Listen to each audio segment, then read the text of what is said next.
ನಮಸ್ಕಾರ ವೀಕ್ಷಕರೇ, ಶಿವಚಕ್ರವರ್ತಿ ಚಾನೆಲ್ಗೆ ಸ್ವಾಗತ.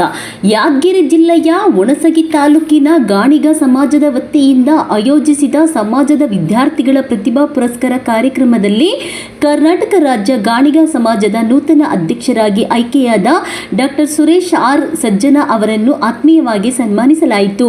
ಸನ್ಮಾನ ಸ್ವೀಕರಿಸಿ ಮಾತನಾಡಿದ ಅವರು, ಗಾಣಿಗ ಸಮಾಜದ ಅಗ್ರಗಣ್ಯ ನಾಯಕರು, ಮಾಜಿ ಉಪಮುಖ್ಯಮಂತ್ರಿಗಳು ಹಾಗೂ ಅಥಣಿ ಕ್ಷೇತ್ರದ ಶಾಸಕರಾದ ಲಕ್ಷ್ಮಣ ಸವದಿ ಅವರಿಗೆ ಸಚಿವ ಸ್ಥಾನ ನೀಡುವಂತೆ ಸರ್ಕಾರವನ್ನು ಆಗ್ರಹಿಸಿದರು.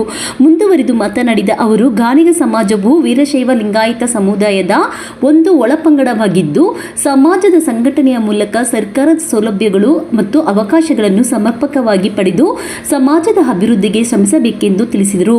ಈ ಹಿಂದೆ ಒಳಪಂಗಡಗಳಲ್ಲಿ ಪ್ರತ್ಯೇಕ ಸಂಘಟನೆಗಳನ್ನು ನಿರ್ಮಿಸುವುದರಿಂದ ನಮ್ಮ ಸಂಖ್ಯಾಬಲಕ್ಕೆ ಹಿನ್ನಡೆಯಾಗಬಹುದು ಎಂಬ ಅಭಿಪ್ರಾಯ ವ್ಯಕ್ತಪಡಿಸಿದೆ.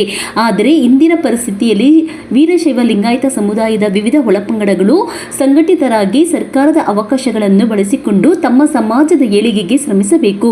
ಜೊತೆಗೆ ಅಖಂಡ ವೀರಶೈವ ಲಿಂಗಾಯತ ಸಮುದಾಯದ ಒಗ್ಗಟ್ಟು ಮತ್ತು ಅಭಿವೃದ್ಧಿಗೂ ಇಂತಹ ಸಂಘಟನೆಗಳು ಪೂರಕವಾಗಲಿವೆ ಎಂದು ಹೇಳಿದರು.